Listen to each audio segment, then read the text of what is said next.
Hi there, thanks for joining me for this short tutorial on how to complete a RIDDOR report on the Health and Safety Executive's website. If you're on this page or this video, I assume that you're wanting to find out how to go through that process. It's not really an overly complex process itself, but of course, for something that you've never done before, or if you haven't done it in a while, you might be a bit daunted by the task or a bit uncertain over some of the questions that will be asked and some of the information that you have to present during that reporting process. So I wanted to just walk through an example with you to relieve any of that uncertainty and hopefully help you get it done. Okay, let's get started. Okay, so first thing we do, of course, is type into Google HSE RIDDOR report, and that's RIDDOR with 2 Ds. If you spell it wrong, it still will come up, I'm sure, for you. So click on that, how to make a RIDDOR report, and that will take you through to the relevant information. As you can see here on the page, it starts by asking who should report. So I'm assuming at this point you've determined who should be reporting and that the relevant person is either yourself or someone in your business. So once you've done that and you've identified that the injury or illness or incident that you are looking at has met the requirements of RIDDOR reporting, which again is in our blog post, and as well as that you can look at the Health and Safety Executive's website for additional information if you should need it. But in this case, we're going to take a simple example of someone breaking their wrist, which is something that happens quite commonly across different industries. So in this case, it would be an injury, and you'd be clicking on report of an injury for this example. So let's click on that and it'll take us into the workflow for reporting an injury. So this is the online form that you would get onto to log a RIDDOR reportable. So we'll start filling it out and we'll use our good friend Joe Blogs as the example. And let's say Joe Blogs in this case is the health and safety manager for a company. His phone number, goodness knows what his phone number is. We'll just make one up.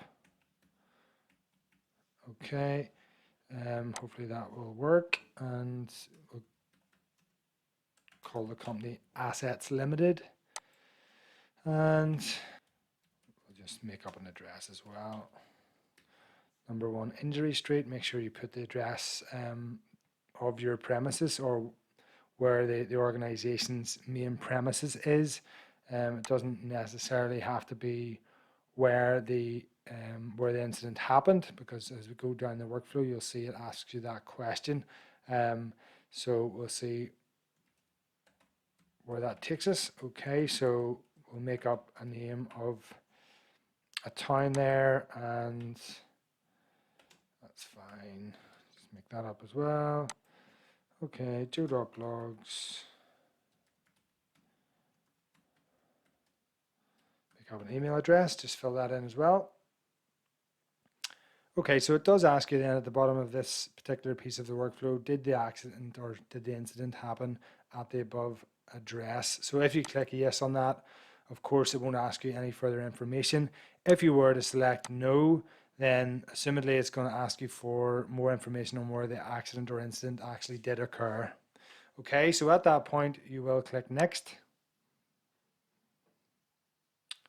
So as you can see, because we clicked on the page previous no that the incident didn't happen at the main business address, that it happened elsewhere, they want to know actually where did the incident happen elsewhere in your organization, at someone else's premises, in a public place, or somewhere else that needs to be specified.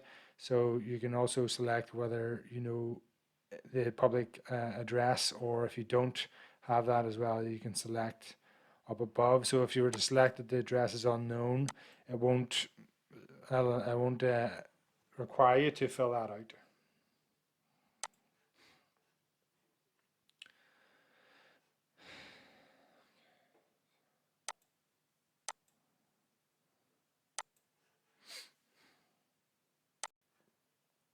Okay, the next page then is the information asking us where did the incident happen. Because we selected back on page 1 that the incident didn't happen at the main business address, it's prompted us then to identify exactly where it did happen, and that could be in various areas elsewhere in your organization, at someone else's premises, or of course in a public place, either at a known or an unknown address.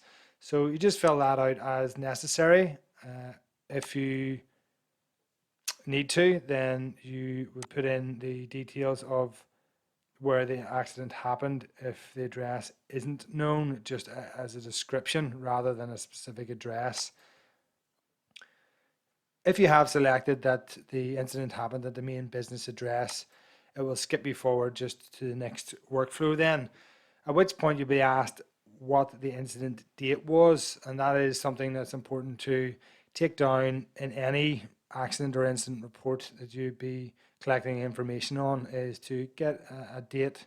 Obviously it needs to be accurate, and from the perspective of time, then as accurate as possible. Sometimes you'll not know specifically what time it was, but you want to get as close as you can to the time when it occurred. So we'll put in an example address here for today, and also today's time, just as an example again. So it's hours and then minutes, so that should work. Okay, that's fine. Okay, so in which local authority did the incident occur? So it will be asking you then to select your country. In this case, it's going to be England, Scotland, or Wales.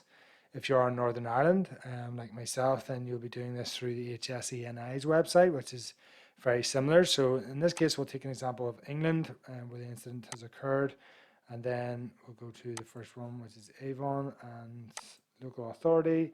We'll just select the first there, so that takes us to Bath and Northeast Somerset. Okay, so that all needs filled in, and then just asking you then which department or where in the premises did the incident happen. So again, it's just sort of given an extra level of detail to identify where on your premises it happened, or within which department, which it doesn't require you to do because it's not starred as an option, but it's just to help in terms of identifying where it has taken place. So I would advise just fill that in if you can. Okay, then the next question is what type of work was being carried out? And you'll see in brackets it says generally the main business activity on the site. So as the drop down menu here says, you are really just wanting to identify the information on the industry to which the accident will be classified. So the main activity that's underway at the site should be identified as part of this question. So let's take a wee look at the drop down menus here. For the main industry then, it should be fairly easy to pick out what you're looking for this. Let's go with, let me see, manufacturing for this one as an example, and we'll just take it as the food, drink and tobacco industry to see what options that gives us. Of course, each one you select will give you different options. We'll go for food products, in this case fruit and vegetables, and the sub-activity then, obviously each selection you make will break down the sub-activities according to your previous selection. So in this case we could say that we're processing potatoes. Let's say we're processing potatoes, just because I'm Irish, let's go for potatoes. Okay, so about the kind of accident then, select the kind of accident that best describes the incident.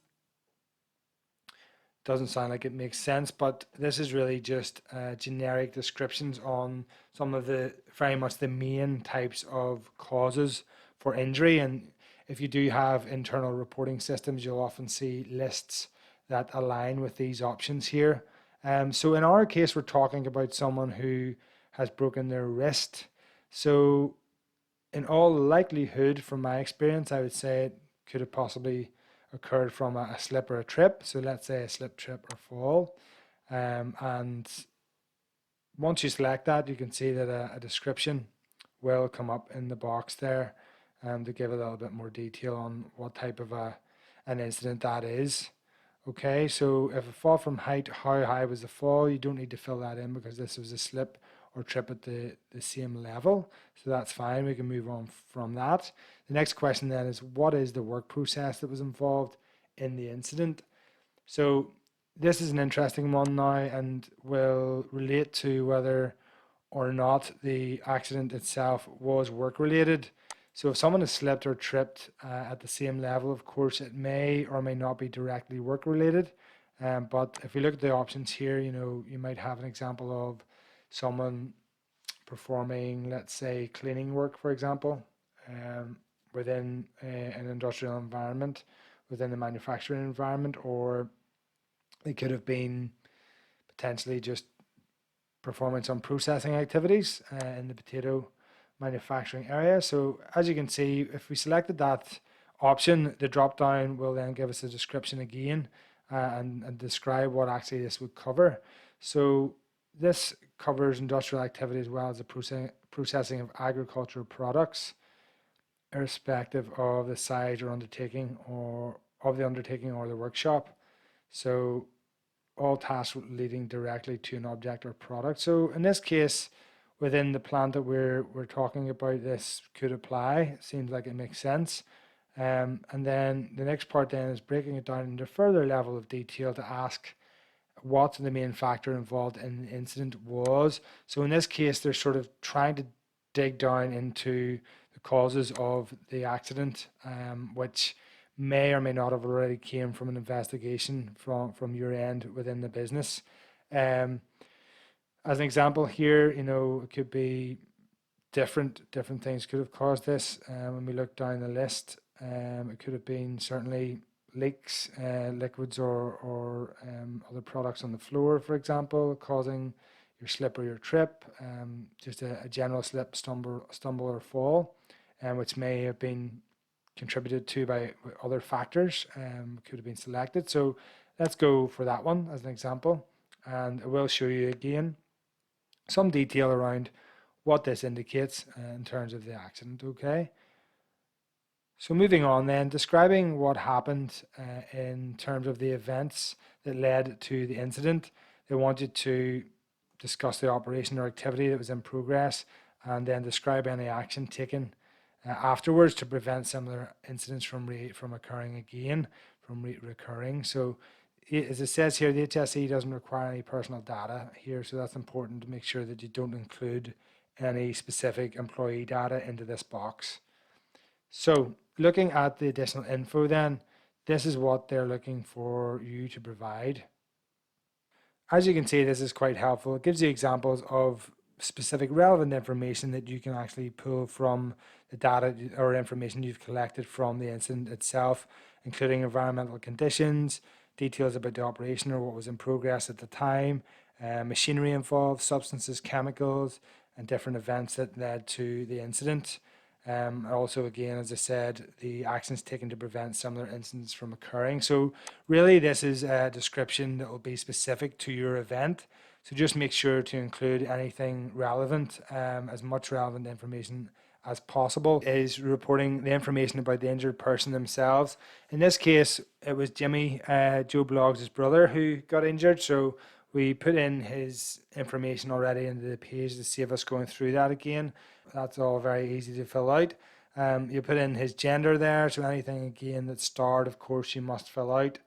Anything that isn't, such as phone number and age, you are just voluntarily going to put them in if you see fit. Then it asks you what the employment status of the person was, which again you must do. So you just need to figure out, is it an employee of the company? Was the person there for work experience? Was it a self-employed person? And so on, as well as was it a member of the public? Okay, so that's again important information for the health and safety executive to know. If the person was on a training scheme or employed by someone else, then they'll want further information on what that training scheme was or what that company was, I assume. So that'll have to be filled out there if you do select one of those up here. Okay, and then it looks for the person's occupation or job title, and we'll put that in as the general operative. So just again an example. My spelling isn't very good today. So that should take us on to the next page. We're almost finished. So this is, I believe, the last page. Okay, so it really looks at the severity of the person's injuries.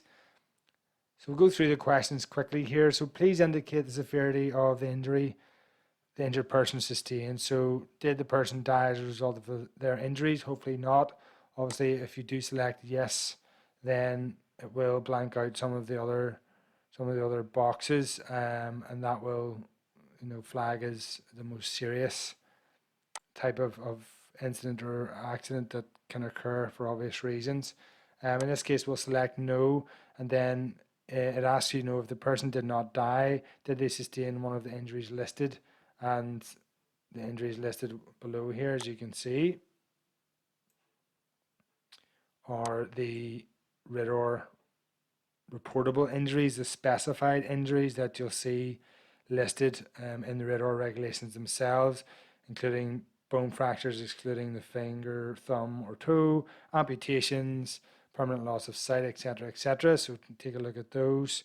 You may have already identified that your injury is something that meets the criteria here. Often it isn't. Often it's something that meets the more than 7 days out of work or preventing the worker from carrying out their routine work, as it states down here. So if we select no, then it's asking you, okay, so in that case, it must be that the person was at work at the time of the accident and was away from work or unable to perform their normal work duties for more than 7 consecutive days as a result of their injury. So just note there as well, and this guidance, walks you through it again. The period that's counted as the 7 days doesn't include the day of the accident, but does include weekends and normal rest days. So that would include holidays, public bank holidays, and so on. Okay, so just be aware of that. The next thing then is, was it an injury to a member of the public? You'll already have selected that in the previous questions. So in this case, it's blanked that out for us. Okay, so that is really us coming to the end of it, apart from giving some more information on what the actual injury itself was. So these injuries here then, again, it gives us the specified injuries list, and as well as that, you can select other known injuries and the parts of the body affected. So in our example, of course, we decided that our example was going to be a broken wrist. So in this case, we would be looking at what would be classed as a bone fracture that is not including the finger, thumb, or toe. So your wrist actually would be a RIDDOR reportable injury on the specified list. So we'll select yes on this one, and then that will blank out these other options below that. And then it looks for more information. So again, we're going to select bone fracture here. And then it wants us to specify exactly which body part was affected by that incident. Okay, so that is all of the information that the HSE need to get from us in this case. So that brings us to the end of the form. You've actually completed 100% of the form at this point. And before submission, what I normally do is just take another look. Sometimes maybe look at the additional info. If you're not 100%, just have another read at some of that stuff again and review your answers before you actually send it forward. Also, of course, you can click back and go through any of the previous information that you've filled in, just to sense check it, or obviously you can get one of your colleagues, if it's appropriate, to look through it for you, if you're a bit reluctant to send the information forward in case you've got something wrong. Okay, so hopefully that helps you. As you can see, it's fairly simple, but for me, as someone who's used this in the past and someone who's familiar with the RIDDOR regulations, of course, it's very easy for me to say that it's handily done, but hopefully the walkthrough there just gives you a bit of confidence and you can watch this tutorial again. If you do need any further help, please don't be afraid to reach out to us via our contact forms at safety.com, and you can get me via richard@safety.com as well if you have any further queries. Okay guys, thanks for watching and good luck with everything you're up to. Cheers.